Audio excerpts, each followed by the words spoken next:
Okay folks, so let's take a quick look at the modeling ribbon after we set up our project and path. So here we go. I'm going to come up under Customize and make sure under Preferences File tab that I have Convert Local File Paths to Relative. With this is going to remove the complete path and just look from the folder. So what this means is if I go to another computer and I have everything saved on my C drive in this computer, and then when I'm on the second computer I have everything saved on the D drive, I'll still be able to access all the files in the folder. It won't lose the connection. So that's what we're going to click.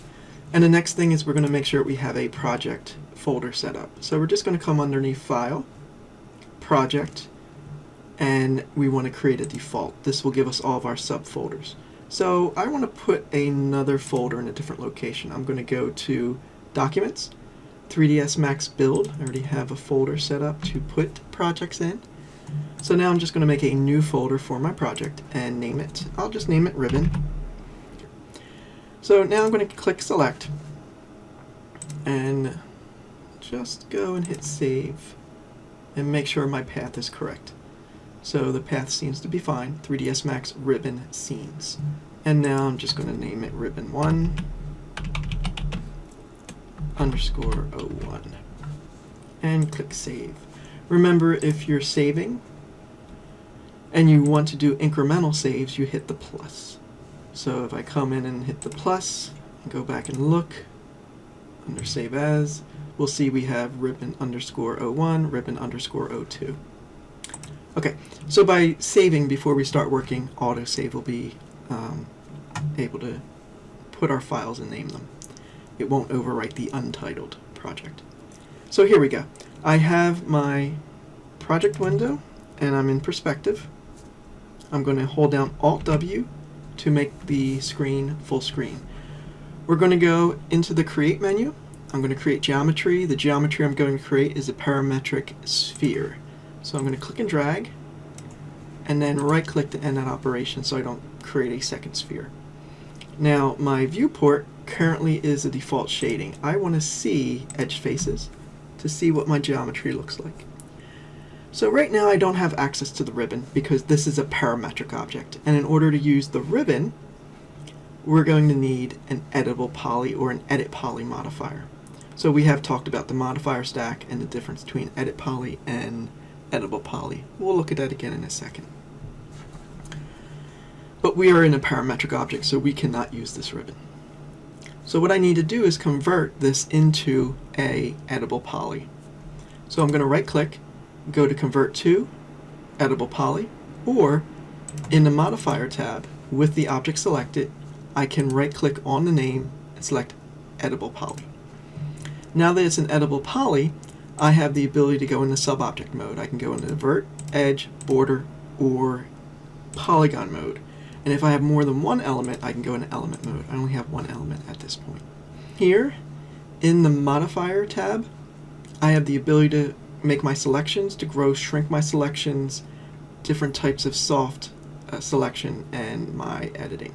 So we have quite a few tools. But if I want to access these tools, I also have them in the ribbon. So if you don't see the ribbon or you can't use the ribbon, make sure you have the Modifier tab selected. If I click and I'm in a different tab such as the Create or Hierarchy, I won't be able to use my full ribbon. So I can click here to go back to the Modifier tab, or I can simply click on the Modifier tab. Now that I have that, I'm able to select my selections up here. So I can say Edge Selection and select my edges over here. But just be aware that if I have something like another modifier in the stack, I'll put a Turbo Smooth just to show this, and that is selected, and I accidentally click to make it editable thinking I have the editable poly and I want to go into sub-object mode like Polygon mode, it will create a new edit poly above. So just be cautious of that. So I'm going to delete that edit poly, and I'm going to go down here and make sure edit poly is selected. Now I can use these arrows to navigate up and down through the modifier stack, but if I don't want to accidentally move up and down, I can lock on the modifier stack with this button so these arrows won't work. I can always select this, but it's a little easier not to accidentally get out the correct mode. The other thing is I can see end results. So if I want to see the smoothing applied from my Turbo Smooth, I can click here to see end results or down here to see end results. Okay, now why do we have these both? Well, maybe you want to have a little bit more room, and if I click on this button, toggle command panel, I can hide the command panel and work with the buttons up here in the ribbon. So in this class, we've already gone over most of the buttons for our modifier tab. So I'm not going to bore you by going over the same buttons again up here, but you'll see some of the similar buttons that we have. So we have extrude, and then we have our settings for extrude. Here is extrude, and if I click, we have our settings. I'm going to go and get rid of this Turbo Smooth. We don't really need it to look at this. And we're going to come in and again take a look. So here it says editable poly. That's just telling us that we have the editable poly selected. If I were to click on another tab, it tells me modify mode. And again, I can click here to go into the modifier mode. So some people mistake this to be a button that we can select. It's just notifying us as to what is selected. So if I come in and I select something like edge mode, my tools change. Vert mode, polygon mode. So each of these modes is going to have a different set of tools available to us. Things that we can do with this is things like the quick slice. So I can click and drag, and I'll go to edge mode. I can click and drag, and when I release, when I click on the object in edge mode, now I have a slice through it. I'm just going to undo that. I'm going to go to the cut mode. I'm going to zoom in a little, and you'll see we get an icon for what we're cutting. So if I'm on a face, a vert, or an edge, I get a different icon, which is handy because if I just want to cut from vert to vert, I won't accidentally miss the vert. Okay? To end that operation, I'm going to right click. I can cut from the center of a face to a vert or an edge. Right click. Let's undo those. Swift loop. When you select any of these icons, you will get a shortcut tools hint for you. So swift loop selected, I can quickly insert new edge loops. So if I click, I get a new edge loop. If I hold down shift while clicking, it's going to try and smooth between those edge loops. So you see how this is not smooth, this one is. I'm going to undo those and just get to a slightly different angle so you can see this. Hold down shift and it tries to smooth between the two. So that's handy. We looked at the cut, we looked at the swift loop. Now these are different constraints, so I'm going to go into a vert mode, turn off swift loop, select a vertice, and right now I have no constraints, so I can go and move that vert around. If I were to constrain to edges, now when I go to move it, it just stays constrained to one of these edges, so it wants to snap or move along the edge. If I constrain to face, now when I try to move the vert, it tries to move along the surface of the face. Let's undo that. So let's do it with an edge. If I select an edge, and now I try to move it, it stays flat. Just move to another angle so you can see on that face. So this way I can make adjustments to where the loops are, but not really drastically affect the shape. It will affect it, but not as drastically. If I have no constraints on, then it's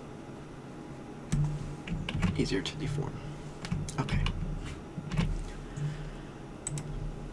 Okay, so let's look at remove. So I have an edge loop selected, and if I were to click remove, it's going to remove that edge loop. If I go to vert mode, you'll see we still have the vertices remaining from that edge loop removal. So I'm going to undo that. Go back to edge mode and take a look at our remove. So you'll see we have a tool hint that comes up and it tells you to hit control. Now we can do this with this button. So if I hold down control and click, now go to vert mode, you'll see we got rid of all the vertices. I'm going to undo that. Go back to edge mode. And remember, if we hit backspace, we do a remove. When I go to vert mode, you'll see the verts are there. Undo, control backspace. Oh, I had the wrong thing selected. Then if I go control backspace, now we remove with the verts. So again, there's other ways to do things, but the remove button will allow you to remove whatever is selected. I can remove a vert or a full edge loop. We have weld and target weld. So let me delete this polygon. I'm going to grab a vert, and I want to weld this vert to this vert. So I'm going to click target weld, click and drag, and it welds the verts together. If I want to do a regular weld, then it's going to be based on distance. So I'd want to move the vertices closer together and then click and pick the distance for that weld, just as we would down here in our geometry. Okay, a couple of other things that we can do here is our hard and smooth. So if I change out of edge faces by hitting F4, and let's go into edges, we have the hard, smooth, and smooth 30. So if I click smooth 30, it's going to smooth the object within 30 degrees. If you click hard, it's going to leave a faceted appearance. And then smooth will smooth the object. So we have that with our smoothing groups. So I'm going to come in and take a look with our polygon, and we have our polygon smoothing groups that we've looked at before. So I can come in here and select polygons. I'm just going to come and select some of the polygons, and I can do the same sort of operation by doing a quick selection. So we have a polygroup 1. I can clear the polygroup, and then we'll see the faceted. You can auto smooth by a certain degree here, or you can select by smoothing group. So let's go and make another smoothing group. I'm going to select in here.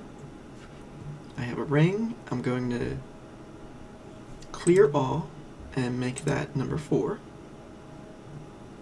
And then I'm going to come up here, select all of these, and make it group number 9.